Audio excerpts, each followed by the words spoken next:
Snowy Canada like I do, and like a lot of people do, and you probably got one of these things. Snowblower.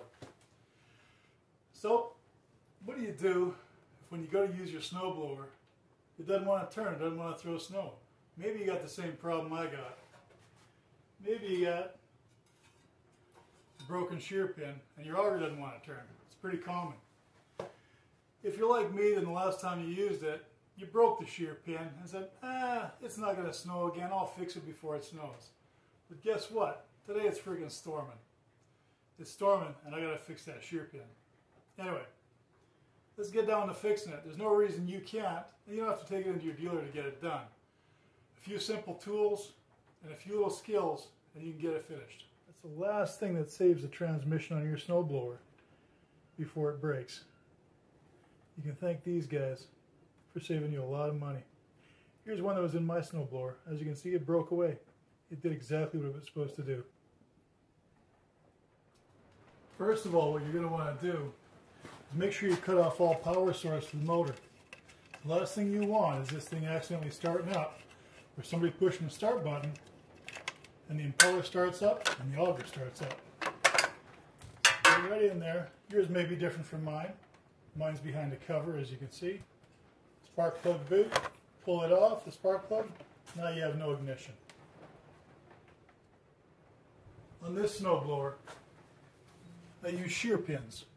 Some use shear bolts. You can tell a shear pin, it won't be threaded, and it'll have a cotter key at the end of it. As you can see, the side that's broke is this one. If you look really close, you can still see part of the shear pin in the hole. Align your auger with that bore so you can see the shear pin right there. That'll do it. At this point, you don't have a lot to do. Take your punch, which would be smaller than the shear pin, place it up against the shear pin in the hole, take your small hammer and drive the shear pin out. It should pop out through the other side.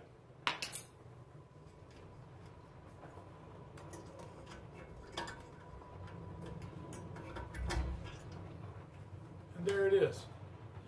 Both ends of the shear pin are cut off. This will often happen. One side will shear off, the other side will hold.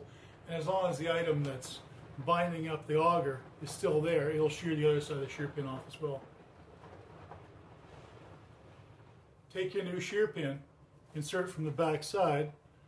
Take note of where the hole is for the cotter key. Stick it through the hole. Insert the cotter key.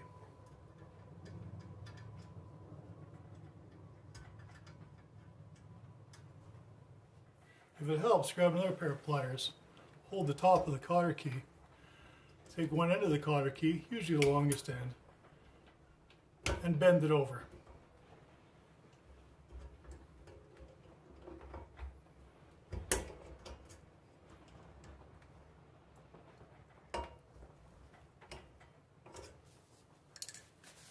And that's it.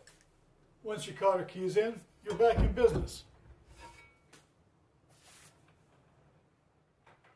What causes a shear pin to break? Well, what causes it to break is generally something binding up the auger. In this case, I can see quite clearly that I likely had a rock jammed between the auger blade and the side of the blower.